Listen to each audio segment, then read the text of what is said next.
O rádio antigo. Há muitos anos atrás um casal vivia com seus filhos em uma grande casa de madeira. Era uma construção muito forte que havia sido erguida pelo seu atual proprietário. Marceneiro habilidoso construiu tudo lentamente com suas próprias mãos, quase não precisando de ajuda. O casal possuía 2 filhas e a esposa grávida estava para parir mais um filho com a ajuda de uma vizinha parteira. Desta vez parecia que havia algo de diferente. Os outros partos correram normalmente e este estava mais estranho. O homem estava preocupado pois sua esposa gritava muito, como se a dor fosse quase insuportável. Logo um choro de criança foi ouvido. O som não era como no parto de seus outros bebês. O homem ficou ainda mais preocupado quando viu a parteira saindo do quarto com uma expressão estranha. O que houve? O que aconteceu com meu filho? Ele está vivo? Perguntou preocupado. Vivo ele está, mas... Sem deixar a parteira terminar de falar, o homem adentrou ao quarto. Na beirada da cama o bebê estava enrolado em uma toalha. Sua mulher chorava. O homem pegou sua criança e quando descobriu o bebê viu que ele possuía o rosto totalmente deformado. Os anos passaram, envergonhados os pais trataram de criar aquela criança escondida de todos. O garoto ficava o dia inteiro trancado no sótão, sem nunca ir até a rua. Não se sabe se devido a esta criação ou por problemas ocorridos na sua formação, o menino também começou a apresentar problemas mentais.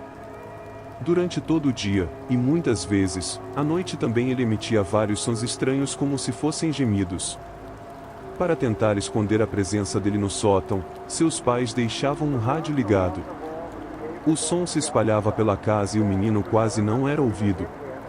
No ano que o garoto completou 17 anos a coisa toda aconteceu, ninguém sabe como, mas cansado de ser criado daquela forma, ele conseguiu abrir a porta e acabou assassinando toda a família.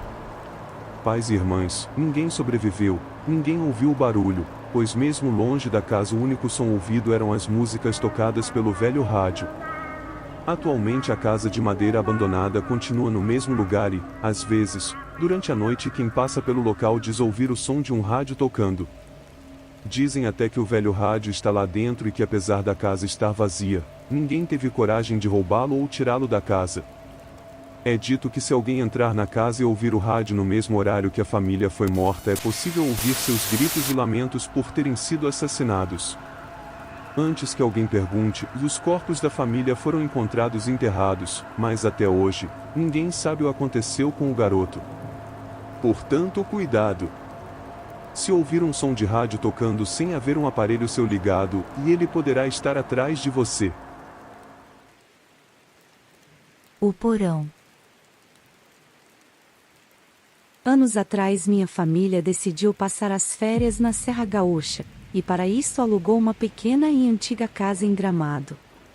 Para ficarmos durante 2 semanas. No andar térreo a casa possuía uma sala, banheiro e a cozinha. Os quartos eram no andar superior e havia ainda um porão que era usado apenas como depósito de coisas velhas contendo um sofá, armários e outras coisas sem muita importância. O primeiro dia nesta casa transcorreu de forma tranquila.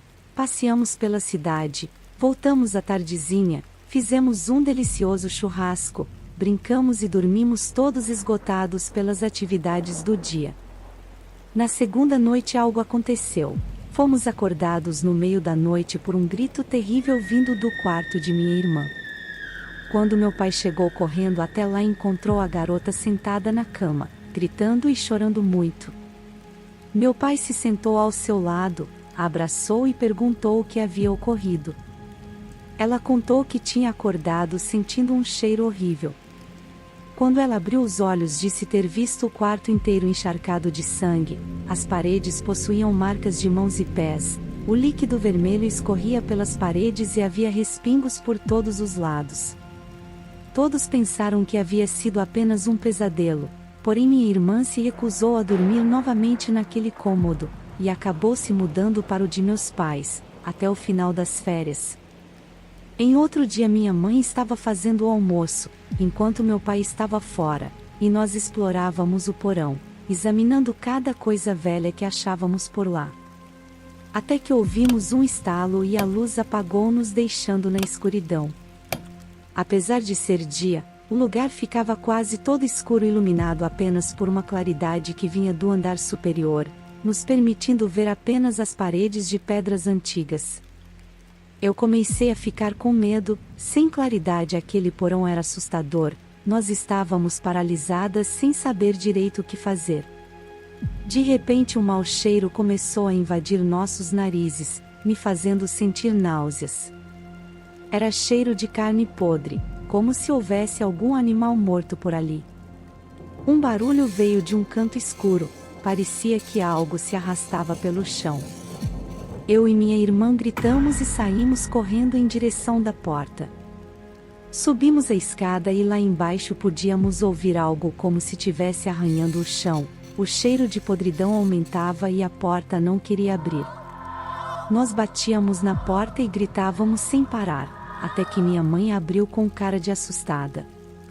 Contamos o que havia acontecido, a escuridão, sobre o cheiro de coisa podre e da coisa que se arrastava pelo chão.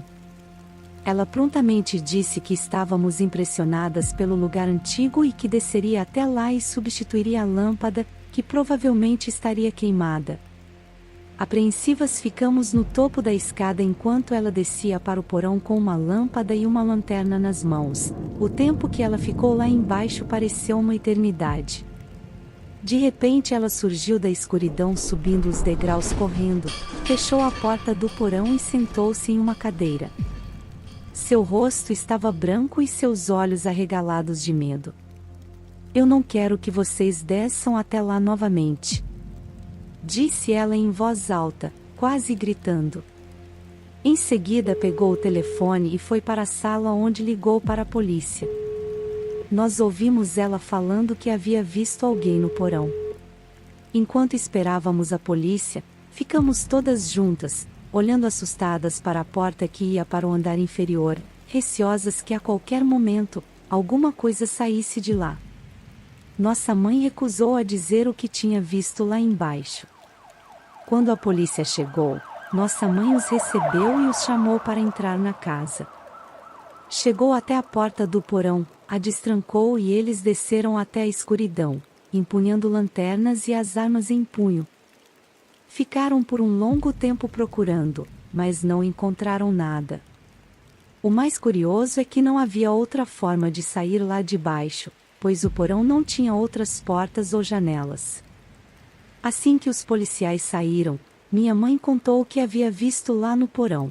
Ela estava rosqueando a lâmpada no bocal quando começou a sentir o cheiro horrível que havíamos descrito para ela. Quase em seguida passou a ouvir um barulho estranho. Então ela apontou a lanterna por todos os cantos até que avistou algo entre um móvel antigo e a parede. Era um homem agachado, suas roupas estavam rasgadas, seus cabelos eram compridos e desgrenhados, seu rosto estava todo distorcido, como se estivesse com uma expressão de ódio. Assim que a luz da lanterna apontou em seu rosto, minha mãe viu seus olhos vermelhos e então ele fez um movimento para o lado, desaparecendo por entre as coisas velhas que haviam por lá. Neste instante minha mãe deixou a lanterna cair de suas mãos e saiu correndo. Depois disso, tivemos que ficar mais aquela noite na casa. Trancamos a porta do porão e colocamos algumas cadeiras na frente. Todos dormiram no quarto de meus pais com a porta bem trancada. Nossas férias acabaram mais cedo e no dia seguinte voltamos para casa.